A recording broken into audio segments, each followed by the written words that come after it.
everyone. Today we will see one of the division of autonomic nervous system, and that is sympathetic division.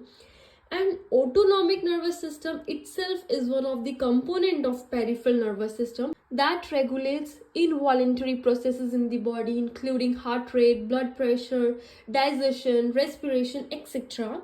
And sympathetic activates in the body during flight or fight condition or in a danger. For example, you can assume that if you are in a house that is burning, any danger condition you can assume, at that time the sympathetic nervous system, it prepare the body to cope up with the stressful condition.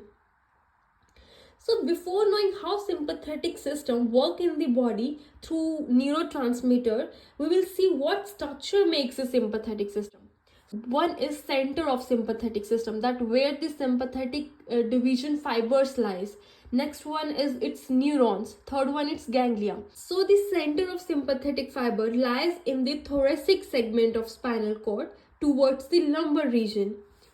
So it extends from the thoracic region of spinal cord, extend toward the lumbar region. Be specific, L2 or L3 of lumbar region of spinal cord. So this section of spinal cord or this segment of spinal cord makes a sympathetic center.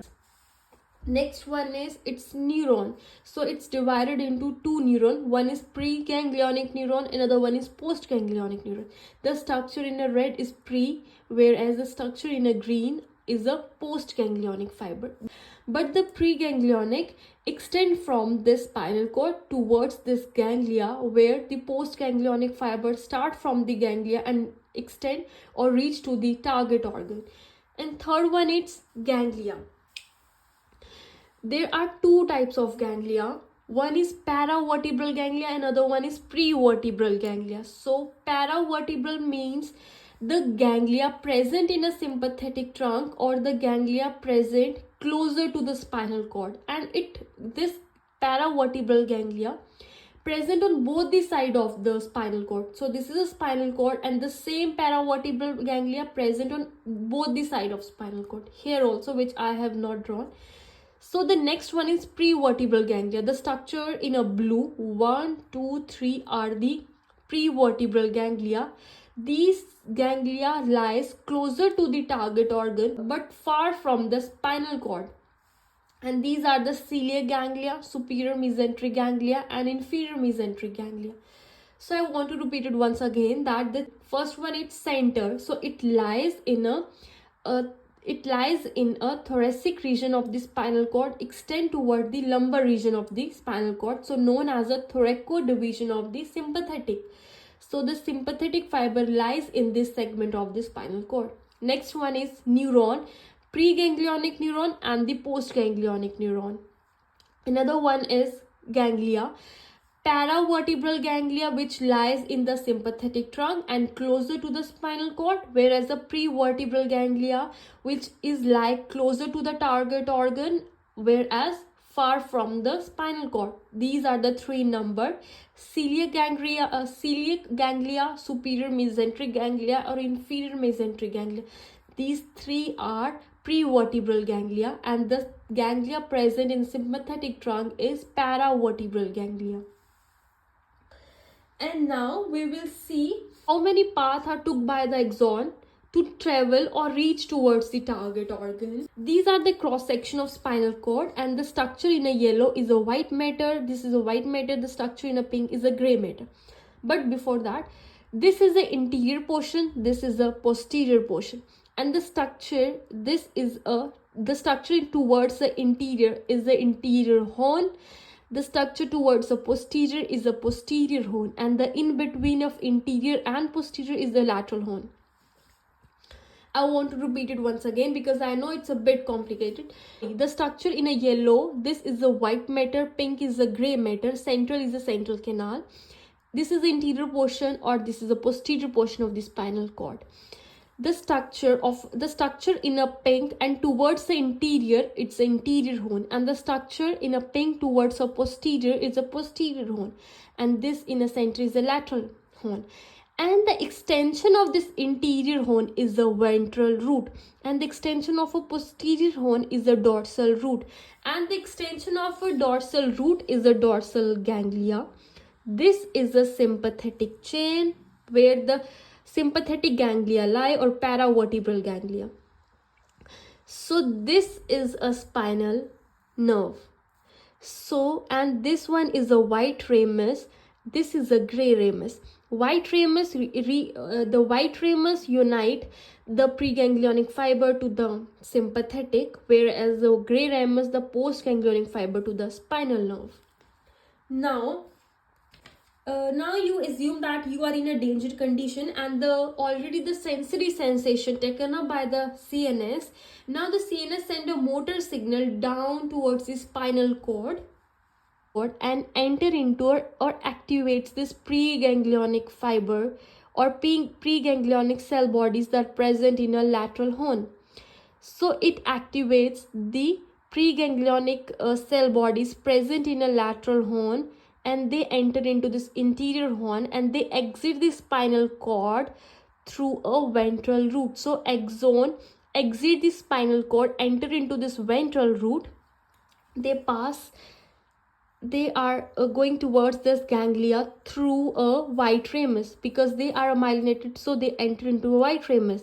They enter into this white ramus and enter into this paravertebral ganglia through a white ramus. So the preganglionic fiber enter into this sympathetic chain or paravertebral ganglia through a white ramus, and it synapses and activates the cell body of postganglionic fiber, and this postganglionic fiber enter into this gray ramus and then enter into a spinal nerve. Path took by most of the axons, whereas some fibers they enter into this ventral root, but they does not synapses in the sympathetic chain, but instead they enter into this prevertebral ganglia, where they activate the postganglionic cell bodies, and then postganglionic cell bodies travel through axon and act on a target organ.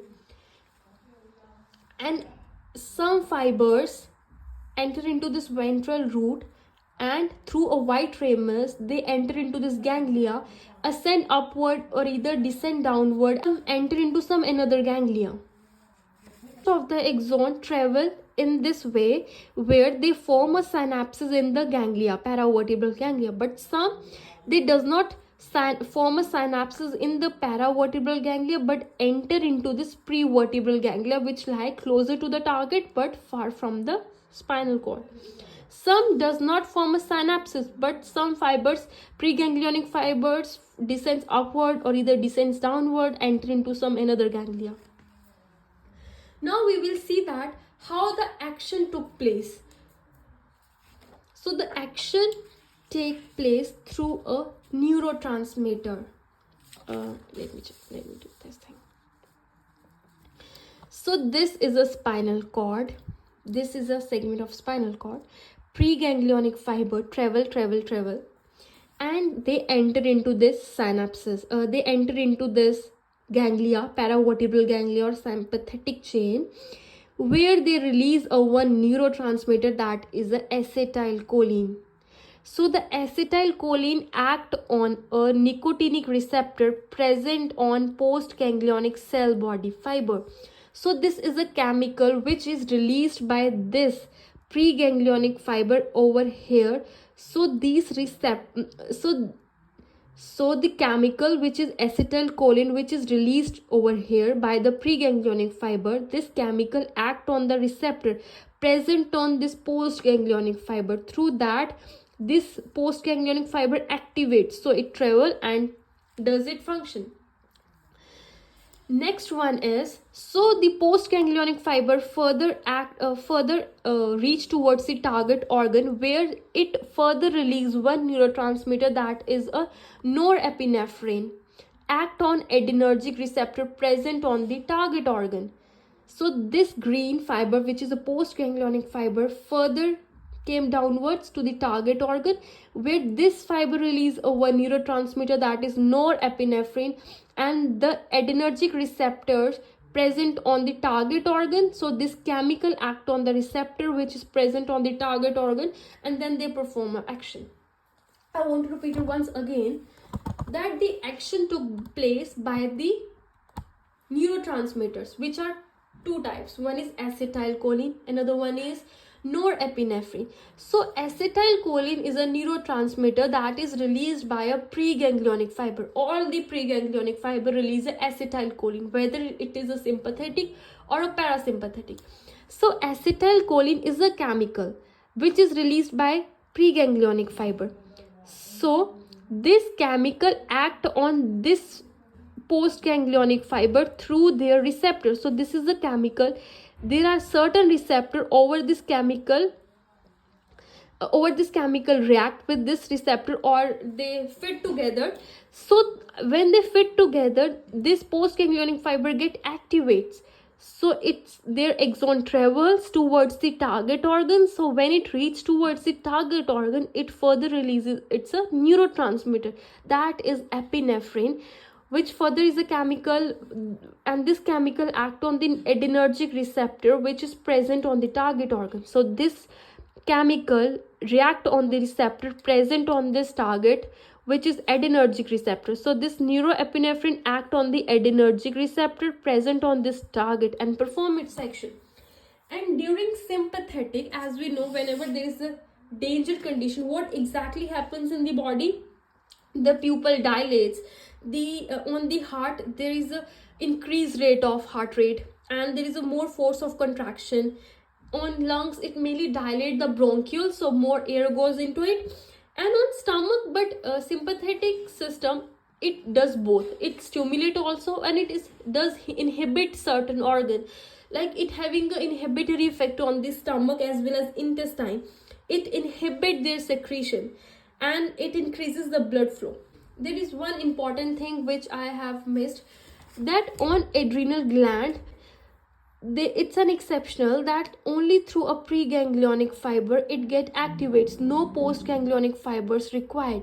So this preganglionic fiber acetylcholine release, and the nicotinic receptor present over this gland, so it glands releases a catecholamines which increases the cardiac output blood flow.